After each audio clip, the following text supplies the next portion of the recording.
আসসালামু আলাইকুম ষষ্ঠ শ্রেণীর সুপ্রিয় শিক্ষার্থীরা, কেমন আছো তোমরা? নিশ্চয়ই ভালো আছো। আমার হাতে কি দেখছো? একটি কলম দেখছো, হ্যাঁ। আর এ হলো কি একটি হোয়াইট বোর্ড অথবা তোমাদের খাতার কে একটি পেজ মানে পৃষ্ঠা, হ্যাঁ। তো এই যে একটি সমতল, এই সমতলের উপরে কি আছে? অনেকগুলো বিন্দু রয়েছে। তো এরকমভাবে আমি মনে করো কয়েকটি বিন্দু দেখাইলাম, ওকে। এরকম 4টা বিন্দু দেখাইলাম। তো এই বিন্দুটা হলো কি এ, এটা হলো বি, সি, ডি, হ্যাঁ, ই, 5টা বিন্দু। তো আমরা যদি পর্যায়ক্রমে যোগ করি, এ বি বিন্দু যোগ করলাম, তাহলে একটি রেখাংশ হলো, রেখার অংশ। একে আমরা রেখাও বলতে পারি। রেখা শব্দটি আছে তো, রেখাংশ, বিসি রেখাংশ। আবার সি এর সাথে ডি যোগ করলাম, সিডি, ডিই, এইভাবে। তো যোগ করে দেখো 1 2 3 4 এরকম 4টি রেখাংশ, 5টি বিন্দু ধারাবাহিকভাবে যোগ করে আমরা 4টি ধারাবাহিকভাবে যোগ করে 4টি রেখাংশকে পেয়েছি। তো এখানে প্রত্যেকটি রেখাই পরস্পরের সাথে কে যুক্ত রয়েছে, একে অপরের সাথে যুক্ত আছে। তো একটা চিত্রের মতো দেখা যায় নাকি? হ্যাঁ, তাহলে এই যে চিত্রটি, এই চিত্রটি হলো রেখাচিত্র। রেখাচিত্র, রেখাগুলো একটি প্রথমটির সাথে দ্বিতীয়টি, দ্বিতীয়টিকে তৃতীয়টির সাথে, তৃতীয়টিকে চতুর্থটির সাথে, এইভাবে যোগ করলে আমরা কিন্তু কি পেয়ে যাই? চিত্র পেয়ে যাই, একটা চিত্র, বিশেষ চিত্র পাই। সেই চিত্রটা হলো কি রেখাচিত্র। তাহলে চলো আজকে আমরা তোমাদের তথ্য উপাত্তের অষ্টম অধ্যায়ের কি শিখব? হ্যাঁ, রেখাচিত্র। রেখাচিত্র কাকে বলে? প্রথম প্রশ্নটাই হলো রেখাচিত্র কাকে বলে?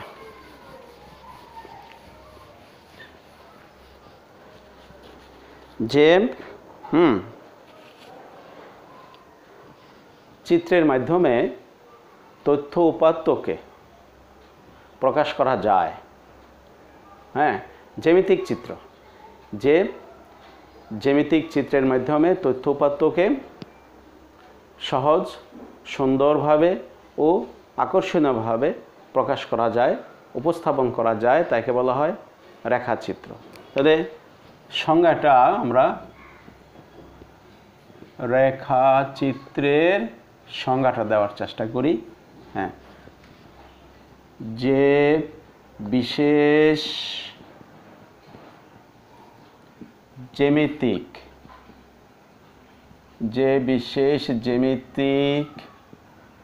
চিত্রের মাধ্যমে, হ্যাঁ, তথ্য, হ্যাঁ,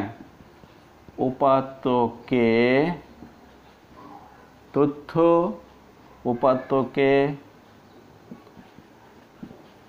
সহজ, সাবলীল, হ্যাঁ, ও আকর্ষণীয়ভাবে উপস্থাপন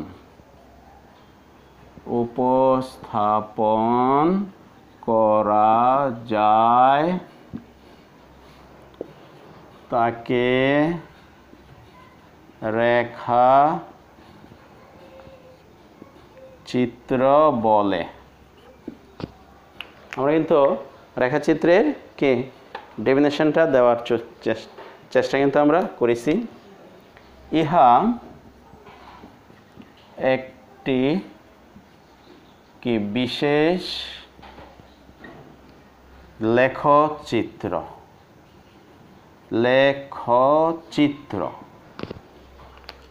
তাহলে রেখাচিত্রটি একটি বিশেষ লেখচিত্র, ঠিক আছে, গ্রাফিক্যাল ফিগার। লেখচিত্র একটি বিশেষ লেখচিত্র মানে একটা বিশেষ স্পেশাল, হ্যাঁ, গ্রাফিক্যাল ফিগার। গ্রাফ কাগজে, ছক কাগজে কে, ছক কাগজে অঙ্কন করা হয়। তো এই চিত্র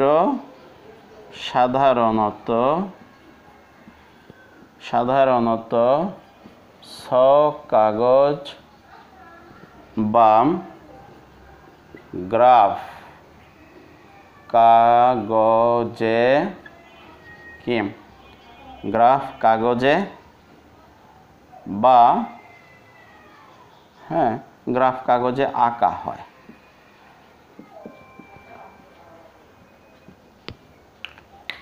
তাহলে এখন গ্রাফ কাগজকে আমরা সেটা বোঝার চেষ্টা করব। আমরা কিন্তু রেখাচিত্র কি ওটা আমরা শেখার চেষ্টা করছি, কিভাবে রেখাচিত্র আঁকতে হয় ওই কাজটা কিন্তু আগে আমাদের শিখতে হবে। আচ্ছা, এখন আমরা দেখব গ্রাফ কাগজ আসলে কি। লেখো কাগজ, রেখাচিত্র আঁকতে হলে লেখো কাগজ। আমরা যদি একটি সমতলে দুইটা সরলরেখা আঁকি, খেয়াল করো, দুইটি সরলরেখা যদি পরস্পর লম্বভাবে ছেদ করে, এক্স ও এক্স প্রাইম, ওয়াই ও ওয়াই প্রাইম, একটি সমতলে যদি দুইটি সরলরেখা পরস্পরকে লম্বভাবে ছেদ করে তাহলে সমতলটি 4টি ভাগে ভাগ হয়, 4টি ভাগে বিভক্ত হয়। এটা হলো প্রথম চতুর্ভাগ, দ্বিতীয় চতুর্ভাগ, হ্যাঁ, এই হলো তৃতীয় চতুর্ভাগ, হ্যাঁ, চতুর্থ চতুর্ভাগ, চতুর্থ চতুর্ভাগ। তাহলে লেখচিত্র হ্যাঁ অঙ্কন করার জন্য দুইটি সরলরেখাকে পরস্পর লম্বভাবে ছেদ করাইতে হয়। তো তথ্য উপাত্তের ক্ষেত্রে, হ্যাঁ, তথ্য উপাত্তের ক্ষেত্রে উপাত্ত কতবার আছে, এক হলো উপাত্তগুলো কি, দ্বিতীয়ত হলো ওই উপাত্তগুলো কতবার আছে। তো যে কতবার আছে তা হলো ঘটন সংখ্যা, তাই সবই কিন্তু ধনাত্মক, বাস্তব, কোনোটাই ঋণাত্মক নয়। তো এই চতুর্ভাগগুলোর মধ্যে, হ্যাঁ, 4টা চতুর্ভাগগুলোর মধ্যে প্রথম চতুর্ভাগটা হলো ধনাত্মক চতুর্ভাগ, একেবারেই ধনাত্মক চতুর্ভাগ, মনে রাখতে হবে।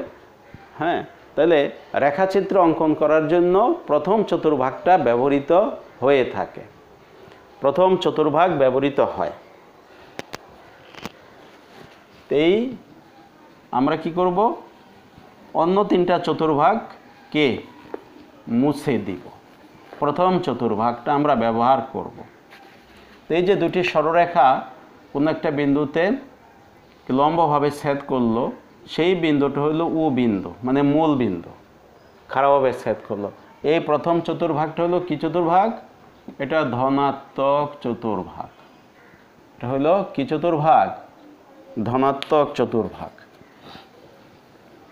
এই যে দেখো, তাহলে ধনাত্মক চতুর্ভাগ, হ্যাঁ, ও এক্স হলো এক্স অক্ষ আর ও ওয়াই হলো ওয়াই অক্ষ, ধনাত্মক চতুর্ভাগ। 4টা চতুর্ভাগের মধ্যে আমরা কোন চতুর্ভাগটা রেখেছি, প্রথম চতুর্ভাগটা, প্রথম চতুর্ভাগটা হলো ধনাত্মক। ও এক্স মূল বিন্দু থেকে ডান দিক আর উপরের দিক, এই দুইটা দিক দ্বারা একটা চতুর্ভাগ নির্ধারিত হয়েছে। সুতরাং হ্যাঁ, আমরা কি করব, রেখাচিত্র অঙ্কন করার জন্য এই চতুর্ভাগটি আমরা ব্যবহার করব। অর্থাৎ তথ্যচিত্রে পরিসংখ্যানের জনিত যত লেখচিত্র অঙ্কন করা হয়, পরবর্তী ক্লাসেও তোমরা এগুলো পাবা, সেই জন্য প্রথম চতুর্ভাগটাই ব্যবহার করা হয়। তাহলে আমরা দেখতাম দুটি সরলরেখা পরস্পরকে লম্বভাবে ছেদ করলো, 4টি চতুর্ভাগ উৎপন্ন হইল। এর মধ্যে প্রথম চতুর্ভাগটি হলো ধনাত্মক চতুর্ভাগ, আর রেখাচিত্র ধনাত্মক চতুর্ভাগে অঙ্কন করা হয়। তথ্য উপাত্তগুলো ধনাত্মক চতুর্ভাগে কি স্থাপন করা হয়। ও এক্স, এটা হলো কি অক্ষ? এক্স অক্ষ, মনে রাখতে হবে এক্স অক্ষ। ও এক্স অক্ষটা হলো এক্স অক্ষ, আর ও ওয়াইটা হলো কি ওয়াই অক্ষ। ওয়াই অক্ষ, এই হলো ওয়াই অক্ষ। ওয়াই অক্ষ, এইটা হলো কি অক্ষ? এক্স অক্ষ। তার মানে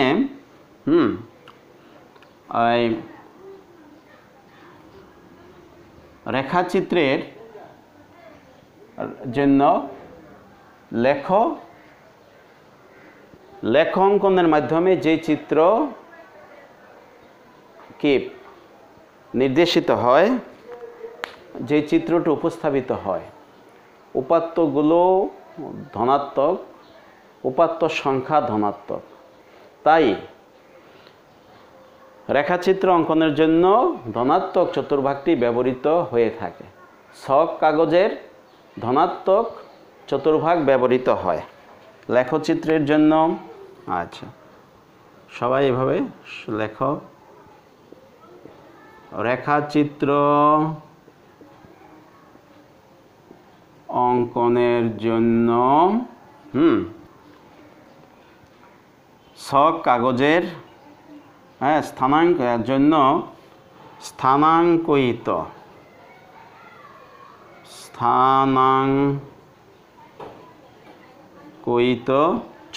স্থানাঙ্কিত কি লেখ কাগজের প্রথম চতুর্ভাগ বা ধনাত্মক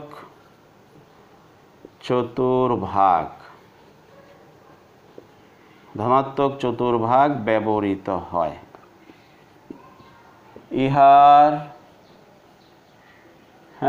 ইহার 1 নম্বর ও এক্স অক্ষকে এক্স অক্ষ, 2 ও ওয়াই অক্ষকে ওয়াই অক্ষ, এবং 3 নম্বর হইল ছেদ বিন্দু ও কে মূল বিন্দু ধরা হয়। বাস এইটুকু মনে রাখতে হবে। ও এক্স অক্ষকে এক্স অক্ষ, ও এক্স অক্ষটা হলো এক্স অক্ষ, ও ওয়াই অক্ষটা হলো কি ওয়াই অক্ষ। তাহলে এই যে এক্স অক্ষের ধনাত্মক দিক আর ওয়াই অক্ষের ধনাত্মক দিক, এই দুইটা দিকের মধ্যবর্তী যে চতুর্ভাগ তা হলো ধনাত্মক চতুর্ভাগ, প্রথম চতুর্ভাগ। এই প্রথম চতুর্ভাগে আমরা তথ্যপাত্রগুলোকে স্থাপন করব, যেইভাবে স্থাপন করতে হয় রেখাচিত্র অঙ্কনের জন্য। তাহলে এই যে কথাগুলো আমি লিখলাম, এই কথাগুলো মনে রাখতে হবে। এগুলি মনে থাকলেই কিন্তু আমরা রেখাচিত্রের বিবরণটা লিখতে পারবো। এখন তোমাদের ছক কাগজের কে স্থানাঙ্কিত করা ও এক্স ও ওয়াই, এই চতুর্ভাগে আমরা তথ্যপত্র স্থাপন করব। তো তথ্যপত্র স্থাপন করার সময় কি বিবেচনায় আনতে হবে তোমরা লক্ষ্য করবা। তথ্য উপাত্তে যখন রেখাচিত্র অঙ্কন করা হয় তখন কিন্তু ছাত্র সংখ্যা, তাদের প্রাপ্ত নম্বর, দ্বিতীয়ত হলো ছাত্র সংখ্যা, তাদের উচ্চতা, হ্যাঁ, ক্রিকেট খেলার বর্ণনা দেওয়ার সময় ওভার এবং রান, তো এইগুলি যদি থাকে তাহলে আমরা কোনটিকে এক্স অক্ষে কোনটিকে ওয়াই অক্ষে রাখব সেই দিকটা কিন্তু বিবেচনায় আসবে। হ্যাঁ, আচ্ছা, হ্যাঁ, দ্রষ্টব্য, এগুলি মনে রাখতে হবে। নাম্বার 1, হ্যাঁ, ওভার ক্রিকেট খেলায়,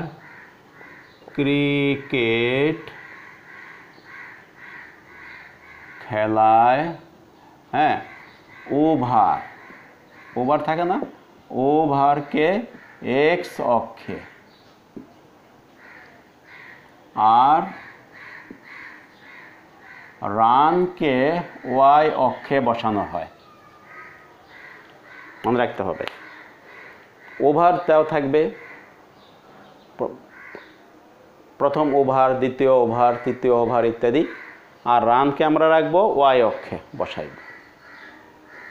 হ্যাঁ, তো এই যে ওভারের জন্য রানের জন্য কি আমরা বিন্দু নির্দিষ্ট করব, সেই বিন্দুগুলো যোগ করলে হয়ে যাবে, রেখা উৎপন্ন হবে, একটা চিত্র হবে, সেই চিত্রটাই হবে কি এর জন্য কি রেখাচিত্র।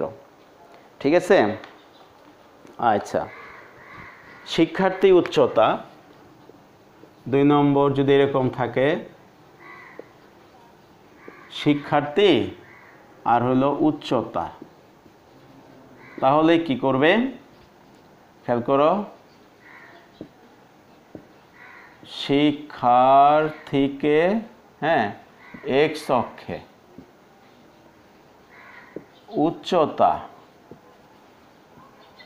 উচ্চতাকে ওয়াই অক্ষে কি বসাতে হয়, এখানেও লিখবো আমরা বসাতে হয়। কি আশা করি এটুকু বোঝা যাচ্ছে? কোথায় বসাইবো আমরা? ছক কাগজটাকে আমরা স্থানান্তরিত করে কোথায় আমরা বসাবো, ঠিক আছে? এগুলো কিন্তু শিখতে হবে, হ্যাঁ, আর একটু মনে রাখতে হবে, একটু শুধু মনে রাখতে হবে, তাহলেই আমাদের হয়ে যাবে। এবার 3 নাম্বার একটা বলি, হ্যাঁ, বিষয় ও গঠন সংখ্যা। হ্যাঁ, যদি এরকম থাকে বিষয় বা ঘটন সংখ্যা এবং বিষয় বা গঠন সংখ্যা, হ্যাঁ, তো এই যে গঠন সংখ্যা যদি বিষয় দেওয়া থাকে আর যদি গঠন সংখ্যা দেওয়া থাকে, তাহলে আমরা এই তথ্য উপাত্তের রেখাচিত্র যখন অঙ্কন করব, হ্যাঁ, গঠন সংখ্যা আর সংখ্যা, তাহলে এক্ষেত্রে আমরা কি করব, সংখ্যাকে এক্স অক্ষে আর বিষয় বা ঘটন সংখ্যাকে ওয়াই অক্ষে কি বসাবো বা বসাতে হয়। ছক কাগজে ছোট ছোট কি ক্ষুদ্র ক্ষুদ্র বর্গঘর থাকে, সেই বর্গঘরের বাহুকে একক ধরতে হয়, এক বাহুকে 1 একক, অনেক সময় 2 বাহুর দৈর্ঘ্যকে 1 একক, 3 বাহুর দৈর্ঘ্যকে 1 একক, যেটা প্রয়োজন আমরা কিন্তু কি সেটা করব। যেমন দেখো তোমাদের জন্য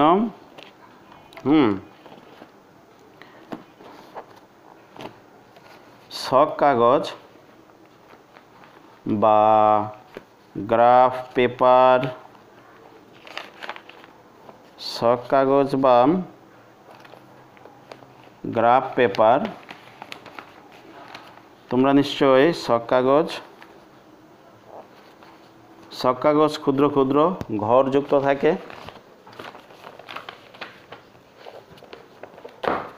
আর প্রতি দুইটা ঘরকে একসাথে করলে আরেকটি ছক কাগজ হবে।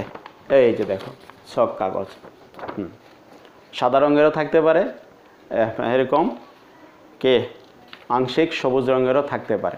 দেখো এখানে ছোট ছোট ঘর কিন্তু আছে, প্রত্যেকটি হলো বর্গঘর। প্রত্যেক বর্গঘরের বাহুকে এক একক ধরতে হবে, অথবা দুই বর্গঘরের মানে বর্গঘরের দুই বাহুকে এক একক ধরতে হয়, কখনো বর্গঘরের 3 বাহুর দৈর্ঘ্যকে এক ধরতে হয়। এটা মনে রাখতে হবে। তোমার যখন যেটা প্রয়োজন, এক বাহুর দৈর্ঘ্যকে এক একক, কখনো 2 বাহুর দৈর্ঘ্যকে এক একক, কখনো 3 বাহুর দৈর্ঘ্যকে এক একক, কখনো বা 5 বাহুর দৈর্ঘ্যকে আমরা এক একক লিখব, এক একক হিসেবে আমরা বিবেচনা করব। এই কাজগুলি কিন্তু তোমরা নিচের ক্লাসে 5ম শ্রেণীতে সম্ভবত স্তম্ভ লেখ, মনে করে দেখো স্তম্ভ লেখার কাজ কিন্তু করে আসছে। তো এই যে স্তম্ভ লেখ অঙ্কন করো, এইখানে হলো লেখচিত্রের বিন্দুগুলি বসিয়ে তথ্য উপাত্তের জন্য প্রয়োজনীয় বিন্দু বসিয়ে সেই বিন্দুগুলোকে যোগ করে দিলেই একটা রেখা হবে। সেই চিত্রটাই হলো রেখাচিত্র। তো তথ্যপত্রকে রেখাচিত্রের মাধ্যমে প্রকাশ করলে কি হয়, কেন প্রয়োজন? তথ্যপত্রকে রেখাচিত্রে প্রকাশ করলে তথ্যপত্র সুন্দরভাবে উপস্থাপিত হয়। 2 নম্বর সাবলীলভাবে উপস্থাপিত হয়। 3 নম্বর হইল চিত্তাকর্ষক হয়,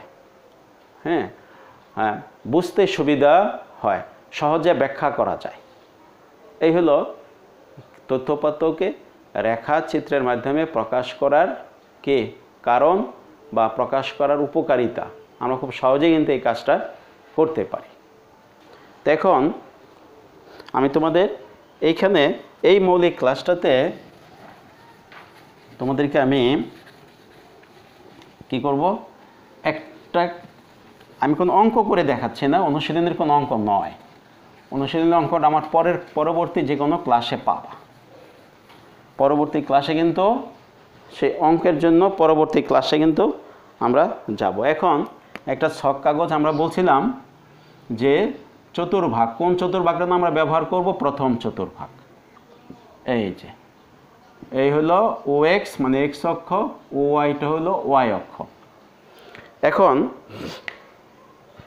মনে করো যে তোমাদের কি থেকে শুরু হইল? রান এবং ওভারের অঙ্ক। তাহলে ওভারকে আমরা রাখবো এই দিকে রাখবো। তো এখানে তো ছোটো ছোটো ঘর কিন্তু আছে।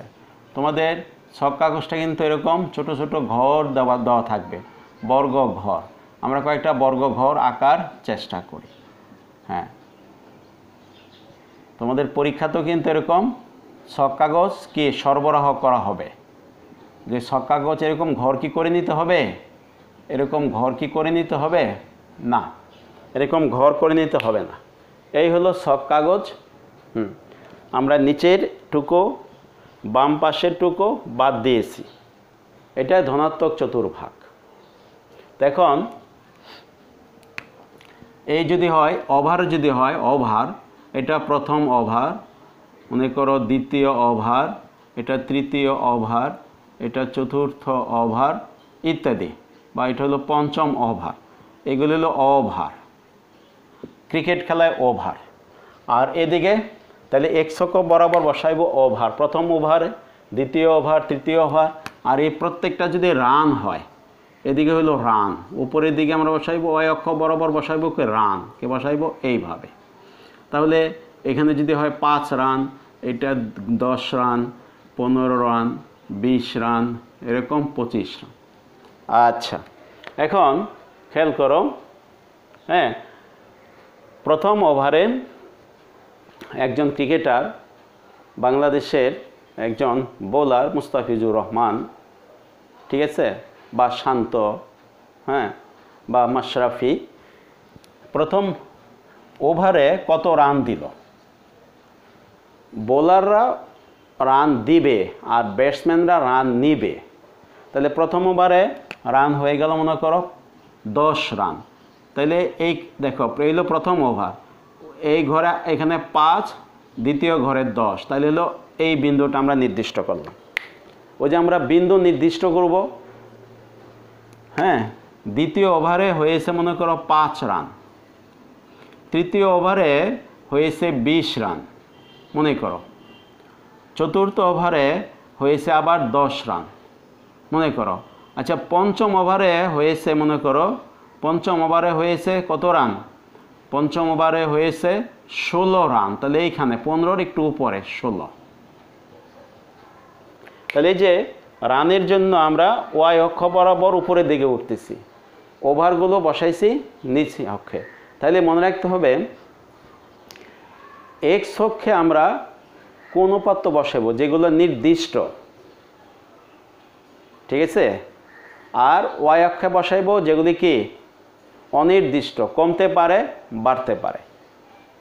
মনে থাকবে, রেখাচিত্র অঙ্কনের সময় এক্স অক্ষ বরাবর বসাইব ওই উপাত্ত যে উপাত্তটা নির্দিষ্ট, সাধারণত পরিবর্তন হয় না। আর ওয়াই অক্ষ বরাবর আমরা বসাইব যেই কে উপাত্ত পরিবর্তিত হতে পারে, সবসময় একরকম নাও থাকতে পারে, সেগুলি বসাবে। এখন দেখো এই বিন্দুগুলি যদি যোগ করে দাও, হ্যাঁ, এইভাবে যদি টেনে দাও, এইভাবে যদি টেনে দাও, এইখানে এইভাবে যদি টেনে দাও, তাহলে একটা রেখা হয়ে গেল। এই যে রেখা হয়ে গেল, দেখো এখন এই চিত্রটাই হলো রেখা চিত্র। তাহলে লেখক কাগজে বিন্দু উপস্থাপিত করে তথ্যপাত্রের জন্য যে কতগুলো রেখা টানা হয় সেই চিত্রকেই বলা হয় রেখাচিত্র।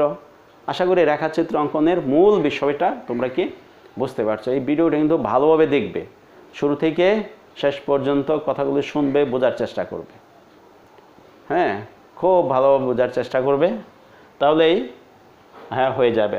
আরেকটা বিষয় হলো যেটা সর্বশেষ, যদি শূন্য থেকে শুরু না হয়, সাধারণত তথ্যপাত্র শূন্য থেকে শুরু হয় না, যদি শূন্য থেকে শুরু না হয় তাহলে এই যে মূলবিন্দু শূন্য, হ্যাঁ, এখানতে তারপরে কিন্তু ভাঙ্গা রেখা দেখাইতে হয়, এইভাবে ভাঙ্গা রেখা দেখাইতে হয়, ভাঙ্গা রেখা, হ্যাঁ, এটা ঢেউ খেলায় দিতে হয়, মানে শূন্য থেকে শুরু হলো না।